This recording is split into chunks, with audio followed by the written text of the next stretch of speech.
ಗಣೇಶ ಮೆರವಣಿಗೆಯ ವೇಳೆ ಘೋರ ದುರಂತ ನಡೆದು ಇಲ್ಲಿಗೆ ಮೂರನೇ ದಿನ. ಸುಮಾರು 10 ಜನ ವಿದ್ಯಾರ್ಥಿಗಳು ಸೇರಿದಂತೆ 10 ಜನ ಮೃತಪಟ್ಟಿದ್ದಾರೆ. ಕೆಲವೊಬ್ಬರಿಗೆ ಗಂಭೀರ ಗಾಯಗಳಾಗಿದೆ. ಹಾಸನದ ಹಿಮ್ಸ್ ಆಸ್ಪತ್ರೆಯಲ್ಲಿ ಈಗಾಗಲೇ ಚಿಕಿತ್ಸೆ ಪಡೀತಾ ಇದ್ದಾರೆ. ಆದರೆ ಇಂಜಿನಿಯರಿಂಗ್ ಓದ್ತಿದ್ದಂತಹ 3ನೇ ವರ್ಷದ ಆಕಾಶ್ ಎಂಬುವ ವಿದ್ಯಾರ್ಥಿ ಇವತ್ತು ಹಾಸನ ಜಿಲ್ಲಾಸ್ಪತ್ರೆಯಿಂದ ಮತ್ತೊಂದು ಹೆಚ್ಚಿನ ಚಿಕಿತ್ಸೆಗಾಗಿ ಮತ್ತೊಂದು ಆಸ್ಪತ್ರೆಗೆ ಶಿಫ್ಟ್ ಮಾಡಲಾಗ್ತದೆ. ನಮ್ಮ ಜೊತೆಗೆ ಅವರ ತಾಯಿ ಇದ್ದಾರೆ, ಆಕಾಶ್ ಅವರ ತಾಯಿ ಅರುಂಧತಿ ಅವರಿದ್ದಾರೆ. ಅಮ್ಮ, ಹೇಗಿದ್ದ ಮಗ ನಿಮ್ಮ ಜೊತೆ?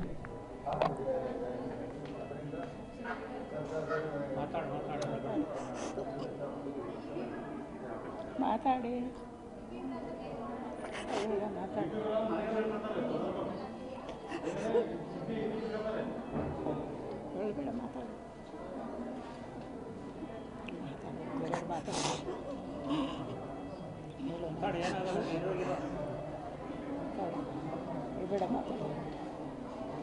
ಸಮಾಧಾನ ಮಾಡ್ತೀನಿ.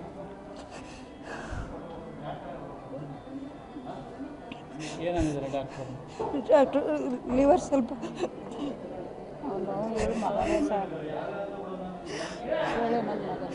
ನನ್ನ ಮಗನೇ ಲಿವರ್ ಸ್ವಲ್ಪ ಡ್ಯಾಮೇಜ್ ಆಗಿತ್ತು ಅಂತ ಹೇಳ್ತಾಯಿದ್ರು. ಮೈಸೂರು. ನೀವು ಏನು ಕೇಳ್ಕೊಂತೀರಿ ಜಿಲ್ಲಾಡಳಿತ ಮತ್ತು ಸರ್ಕಾರಕ್ಕೆ? ಏನು ಬಡವರು ಸ್ವಲ್ಪ ಸಹಾಯ ಮಾಡಲಿ, ಟ್ರೀಟ್ಮೆಂಟಿಗೆಲ್ಲ ಸ್ವಲ್ಪ ಸಹಾಯ ಮಾಡಲಿ ಅಂತ ಕೇಳ್ಕೊಳ್ತೀವಿ. ಈಗಾಗಲೇ ಸರ್ಕಾರದಿಂದ ಪರಿಹಾರ ಘೋಷಣೆ ಮಾಡಿದ್ದಾರೆ. ಗಾಯಾಳಿಗೆ 50,000 ಅಂತ ಘೋಷಣೆ ಮಾಡಿದ್ದಾರೆ. ಇನ್ನೂ ಹೆಚ್ಚಿಗೆ ಯಾವ ಆಸ್ಪತ್ರೆ ಕರ್ಕೊಂಡೋಗಿ ಕೇಳಿದ್ದಾರೆ? ಹೇಗೆ ನಿಮ್ಮ ಕೆಲಸ? ನೀವೇನು ಕೆಲಸ ಮಾಡ್ತೀವಿ? ನಾವು ಕೂಲಿ ಕೆಲಸ ಮಾಡೋದು. JSS ಕರ್ಕೊಂಡು ಹೋಗ್ತಾ ಇದ್ದೀವಿ ಪ್ರೈವೇಟಿಗೆ. ಎಷ್ಟನೇ ಮಗನ? ಇವನು 2ನೇ ಮಗ.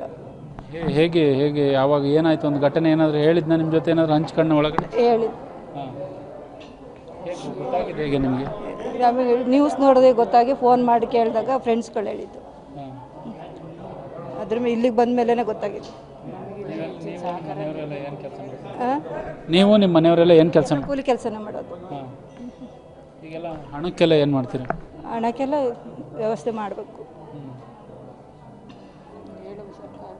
ನಿಮ್ಮ ಜೊತೆ ಏನಾದರೂ ಮಾತಾಡಿದ್ದ ಮಗ? ಮಾತಾಡಿದ್ದು. ಏನಂತ? ಏನಿಲ್ಲ ಸರ್, ಹಂಗೆ ಮಾತಾಡಿದ್ದು, ಪರವಾಗಿಲ್ಲ ಅಂತ. ಜಾಸ್ತಿ ಏನು ಮಾತಾಡಿಲ್ಲ. ಯಾರಾದರೂ ಬಂದಿದ್ದೀರಾ ನೋಡ್ಕೊಂಡೋಕ್ಕೆ? ಇವು ರಾಜಕೀಯದವರೆಲ್ಲ ಬಂದಿದ್ದರು. ಹಣಕ್ಕೆ ಮತ್ತಷ್ಟು ಹಣದ್ದೇನಾದರೂ ಆ ಥರದ್ದು ಮತ್ತು ವ್ಯವಸ್ಥೆ ಮಾಡ್ಬೇಕಂತ ಕೇಳ್ಕೊಂತೀರ?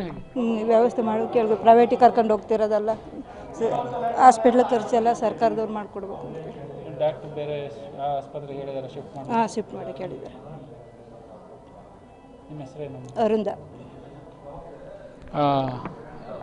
ಆಕಾಶ್ ಅವರ ತಾಯಿ ಹೇಳುವಂಥ ಮಾತು ಅಂದರೆ, ನಮಗೆ 2 ಗಂಡು ಮಕ್ಕಳು, ಒಬ್ಬ ಮಗ ಈಗಾಗಲೇ ಹೆಚ್ಚಿನ ಚಿಕಿತ್ಸೆಗಾಗಿ ಮತ್ತೊಂದು ಆಸ್ಪತ್ರೆಗೆ ರವಾನೆ ಮಾಡಲಿಕ್ಕೆ ವೈದ್ಯರ ಸೂಚನೆಯಂತೆ ಕರ್ಕೊಂಡು ಹೋಗ್ತಾ ಇದ್ದೀವಿ. ಆದರೆ ಒಂದಿಷ್ಟು ಹಣದ ಸಮಸ್ಯೆ ಇದೆ. ಹಾಗಾಗಿ ಜಿಲ್ಲಾಡಳಿತ ಮತ್ತು ಸರ್ಕಾರ ನಮ್ಮ ಕಡೆ ನೋಡಬೇಕು ಅನ್ನುವ ಮನವಿಯನ್ನು ಕೂಡ ಈಗಾಗಲೇ ಮಾಡ್ತಾ ಇರುವಂಥದ್ದು. ಕ್ಯಾಮ್ರಾ ಪರ್ಸನ್ ಕಿಶೋರ್ ಜೊತೆ ಪ್ರಕಾಶ್, TV5 ಹಾಸನ.